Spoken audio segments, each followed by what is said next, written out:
ఎవడు అయోగ్యముగా ప్రభు యొక్క రొట్టెను తినునో లేక ఆయన పాత్రలోనిది త్రాగునో అని వ్రాయబడి ఉంది. అయోగ్యత ఎప్పుడు అయోగ్యులుగా మనము దేవుని చేత నిర్ధారణ చేయబడతాము అనగా మనలో పాపము దాగి ఉన్నప్పుడు, మనలో పాపములు ఒప్పుకొని విడిచిపెట్టిన స్థితి లేనప్పుడు, ప్రభు యొక్క రక్త శరీరములో కడగబడిన స్థితి లేనప్పుడు మనము ఆ యొక్క శరీరమును, ప్రభు యొక్క శరీరమును, విరువబడిన రొట్టెను మరియు ఆ పాత్రలోని ఆ యొక్క రక్తమును మనము తీసుకున్నప్పుడు ఆ శరీరమును గూర్చియు రక్తమును గూర్చియు అపరాధి అగును. కాబట్టి అయోగ్యత అనగా పాపము స్థితిని ఒప్పుకొని విడిచిపెట్టువాడు, ప్రభువు వద్ద సరి చేసుకున్నవాడు, తన వస్త్రములు తెల్లగా ఉతుక్కున్నవాడుగా గుర్తించబడతాడు.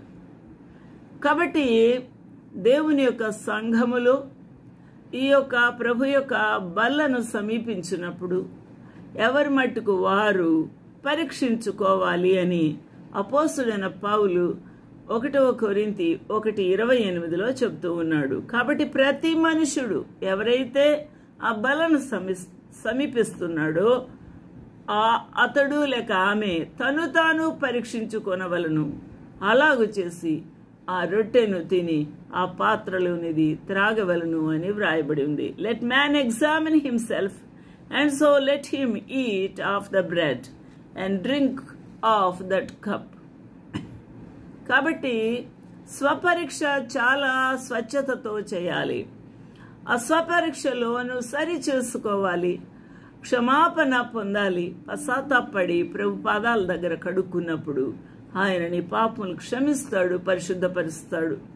నా ప్రియమైన వారలారా, ఎవరు ఏమనుకుంటారని కానీ, ఎవరు నా యొక్క పశ్చాత్తాపమును చూస్తారు వింటారు అని కానీ ఏమీ ఆలోచించకుండా మనము దేవునితో సరి చేసుకున్నట్టుకు వెనకంజ వేయక ప్రభు ప్రేరేపణను బట్టి పాపములు ఒప్పుకొని విడిచిపెట్టాలి, పశ్చాత్తాపడాలి, సరి చేసుకోవాలి. కాబట్టి ప్రభు శరీరం అని ఆలోచించక, వివేచించక, తను తాను పరీక్ష చేసుకొనక ఆ విరవబడిన ప్రభు యొక్క శరీరమును లేక ఆ రక్తమును తీసుకున్నప్పుడు తనకు శిక్షా విధి కలుగుటకే తిని త్రాగుచూ ఉన్నాడు.